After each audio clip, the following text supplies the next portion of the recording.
Hi, everyone. This is Mr. Cordes, and this is the lecture video for Elements of Fiction and Reading Strategies. Today, I'm going to go over with you what are the components of elements of fiction, as well as how do we begin to pull apart literature. These are some terms that we'll need to know just in general for our discussions over short stories and novels. You will be tested over this information, so I would strongly suggest taking quality notes. Take a moment and pull up your Google Docs or a Word document and set up for focus notes. I'll be identifying specifically what's important for you that you need to know so that you can remember that information and do well when we take tests and quizzes, but as well as when we study literature. If I ask you what theme is, you'll need to make sure that you identify and know what theme is. So this right here, ladies and gentlemen, I'm sharing with you just a simple note page. I have given you already in the Google Classroom the reading strategies. I went ahead and put those up. Hopefully you have already taken notes on this, or you have made flashcards, something that you can remember. But there's certain ways and things that we can do while we read. I'll quickly review for you. Predict, visualize, connect, question, clarify, and evaluate. These items help us to engage in our text more. So if we were to annotate, that's where we're writing and we're commenting. But as we read, sometimes we just do this naturally. Predicting is kind of guessing what's going to happen later. In the first 2 or 3 chapters, you may say, I wonder what this character is going to do later, and you begin to predict what will happen. You make an educated guess. There's also visualize. You picture the characters, you picture the setting, you picture the events all in your head, and that kind of gets you into the mindset of, oh wow, this is the world that I've created. Okay. I love visuals. And so oftentimes I'll always compare the book to the movie. When I was reading through The Hunger Games, I visualized Peeta as someone completely different than the person that he was cast as in the film. But I just kind of begin to visualize, I think this is what he looks like. This is what she looks like. This is what's happening. So you visualize that. You make an image in your head. Connecting is where you find similarities between the texts. I had a girl read through the series of unfortunate events at one time, and she remembered, she was like, oh my God, I love Violet Baudelaire because she invents things and I want to be an engineer one day. And so she was able to connect with her own life in that. You have predict, you have visualize, you have connect. You also have question. Question is where you essentially ask questions as you read. Why is this happening? Why did he or she do this? I think that this might happen next. And you kind of use your questions to help with your predictions as you read through. Okay. The other 2 items that you have clarify. Clarify means that you stop to understand what's going on. I have to clarify a lot when I read. I especially had to do it in college, where I would read an article, I would read a piece of paper, and I would stop and be like, I don't think I understand.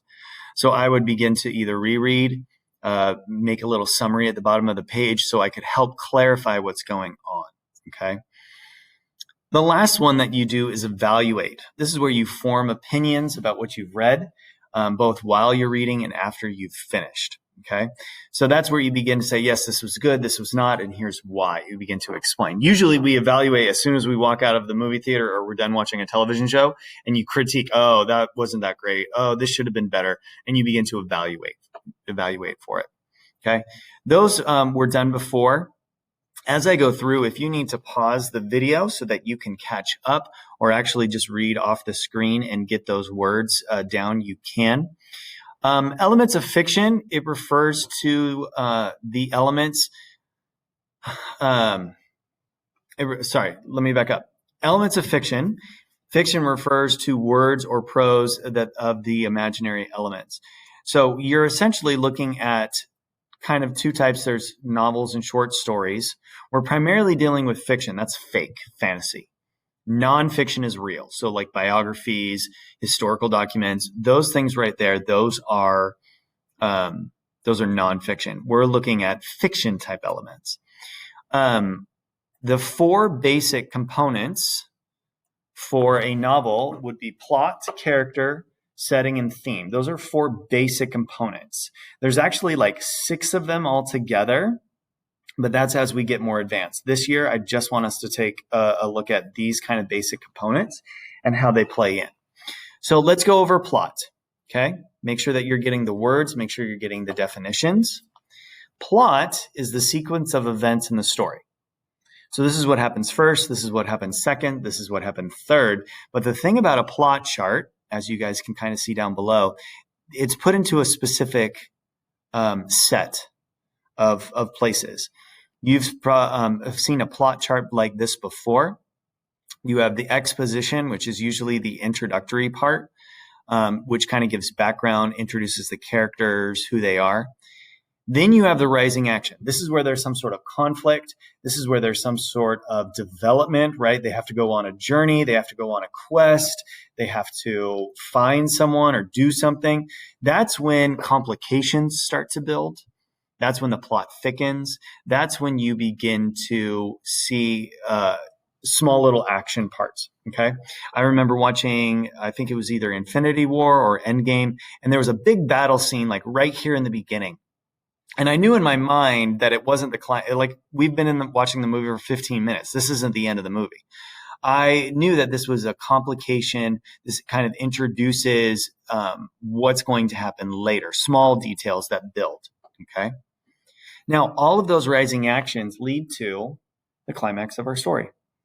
The climax of our story is the pivotal moment where there's a big battle scene, there's a confrontation, there is something that hits that like this is it. This is the end of the movie. Okay, so this right here is where Endgame is battling Thanos. Okay, this is where any superhero is battling the villain in this final moments. This right here are those small things that kind of say, yes, everything is coming to a conclusion. So suspense reaches its peak.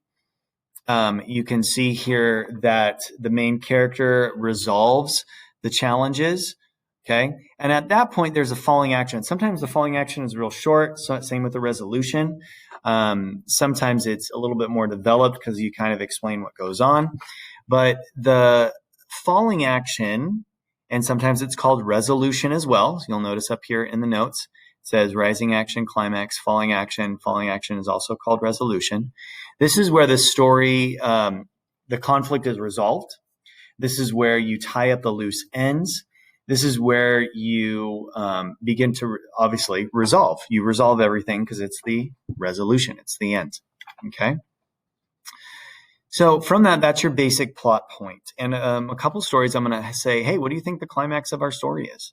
And you'll be able to identify it, and we can piece together, well, these were some rising actions. This was our introduction, and we'll begin to kind of outline our stories in that way. Okay. Let's look at character, setting, and theme. And again, if you need to pause the video at any time, go for it so that you can get this information. Characters are stories and the people, imaginary creatures, animals that take part in the action. Okay, you could have major characters, and then you could have minor characters. You could have characters that are talking throughout the entire story, or narrating the story. You could have characters that are just there for one chapter or a paragraph and then gone. So you're kind of looking to see, are the characters I'm dealing with a major character, or is it a minor character? Okay, and you'll need to know the difference between those two for your tests and quizzes. Now, another component is dynamic versus static. Now, we use these terms because sometimes a character is not the same person that they were at the beginning of the story. Okay, sometimes the character grows, matures, develops, and they become someone different. Like they're the same person or same creature or same, but they act differently. They behave differently because of the events that they go through. So a dynamic character changes as a result of the events. I'll tell you, if you've ever read Alice in Wonderland or you've watched Alice in Wonderland, Alice actually grows. She's a dynamic character. Alice from Alice in Wonderland is a dynamic character because in the beginning part, she feels lost. She feels like everything is backwards. Then she gets to the part where she says, you know what, I'm going to take charge. I'm going to make decisions for my own instead of listening to like the Mad Hatter and the Hare and the Queen of Hearts. And then she decides she takes action on her own. Okay. A static character is someone that remains unchanged. They don't change. Dorothy from The Wizard of Oz in the very first book is actually a very static character. She wants to go home the whole time. After she meets the Scarecrow, the Tin Man, the Lion, she melts the witch. She still wants to go home. She is a static character. Now, there are 13 Oz books, and if you begin to read more of the Oz books, you'll notice that she becomes a dynamic character because she changes and modifies and matures. But within characters, there's either dynamic, they stay the same, or they're dynamic and they change, or they're static and they stay the same. Okay. Now, our next point is setting. Setting is where the story takes place. It's also in which the time it takes place. So you could have a story that's set in England, but when is it set in England? Is it in the 1800s or is it today in modern times? A setting helps us give us a sense of the surroundings so that we are able to kind of pick up on what's going on for the characters in that time. So I read a book a couple summers ago. It was called The Darker Shades of Magic. And it's about this boy named Kel who travels from different Londons. He goes to a red London, a gray London. There's a black London, a white London. Like he travels and in each place there's different people. It's actually really cool. He's a very dynamic character. He has a coat and it's a magical coat that he turns inside out so that he can fit in with his setting. So a setting helps us in our minds. And I was able to picture, Black London is very dark. Gray London is, as it's like murky and not as dark as Black London, right? Red London, it was fierce and then just had this vibrant, everyone was on edge. So you kind of begin to pick those up and keep those in your mind. Okay. The other part that we have is theme. Now, sometimes themes are hard to understand, but we usually get an idea when we step back from our story and kind of get a general idea of, okay, this is what it was really about. So I used before when we were talking about plot, I use the example of Endgame and all of the Avenger movies, right? Sure, they're battling Thanos here. However, the theme would probably be, teamwork helps us overcome obstacles, right? Good versus evil, not stopping at obstacles and getting the job done. Like those would be themes or general ideas. So The Wizard of Oz, there's no place like home. That's the general theme because that is what Dorothy desires as she goes through her adventure. So a theme is a work of fiction where the writer tries to convey a message to you, the reader. Okay. If you've ever read through the Chronicles of Narnia, C.S. Lewis, the author, is trying to communicate to you a message of forgiveness, of the idea of second chances, of family, right? So those are the bigger ideas, bigger concepts that you can kind of begin to focus on. And usually it takes time to understand these, to understand what theme is.